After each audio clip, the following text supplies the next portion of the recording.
It's the books we all grew up knowing and loving. The Tampa Bay History Center is celebrating 65 years of the art of golden books. Museum curator Rodney Kite Powell joins us today with details. Good morning. Good.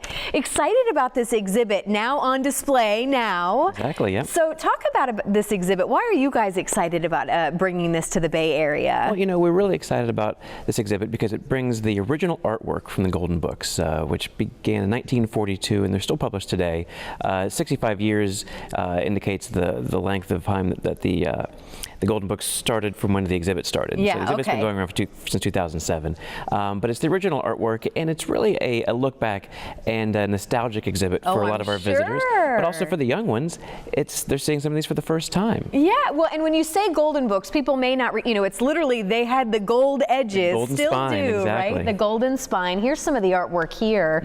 Kind of bring us back. What was it about that era? And we were kind of, when this publishing group started, it was what, in World War II? Exactly. This really changed the face of what we know as kind of kids literacy, today, right? It did. Golden books really the first books to be mass produced for children. Prior to that, children's books were very special, and you didn't really have a whole lot as a child. And they were hard to get. no idea. As a mom with two little ones at home, I don't know what families did before then. I don't know, blocks and things like that, I guess. But the golden books changed all that, and so they were mass produced, they were mass marketed, and they were really available at a very low price at almost every store you could think of, particularly 5 and dimes in department stores. And so really for 5 or 10 cents you could buy a book for your child. And so it wasn't just one special book that the child had, but they could have a series of books on all kinds of topics, whether it's original topics or old nursery rhymes and old stories. Golden books did it all. Well, and what's so interesting, especially with kids' books, and you talk about the artwork that's done, I mean, that's what half the book is. That's why kids love the books that they read when they're young, right? And that's the other thing that golden books revolutionized was the artwork and the idea of the pictures being such an important part of the story.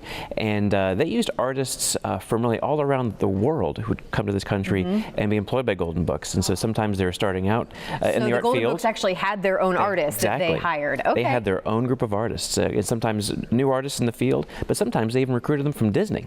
And so they had artists really from all walks of life, and some that became very famous later for other children's books. Richard Scarry probably being one of the most famous to go on to a career on his own away from golden books. All right, so you say this is an exhibit you need to bring the kids to, right? Absolutely. So kind of break it. How does it work? And obviously, there's so much more than just this exhibit at the museum as well. Well, certainly, and so that's what we like about these exhibits is it's for all ages, and so parents and grandparents can bring their children, grandchildren, and the children can see the artwork really sometimes for the first time, and then read some of the books, and the parents and grandparents can really kind of enjoy the nostalgia of it all. And it's a temporary exhibit going through the end of August, but we also have 2 floors of permanent gallery space as well. So if you haven't been to the History Center, it's not just golden books. We've got lots of other history, and if you have been to the History Center, then come by and see golden books because there's always something new, right? And it's a great location too for families. I think a beautiful location, really a lot to do kind of in that area. Well, exactly, and it's growing every day. It's right on the Riverwalk in Channelside, right by Emily Arena,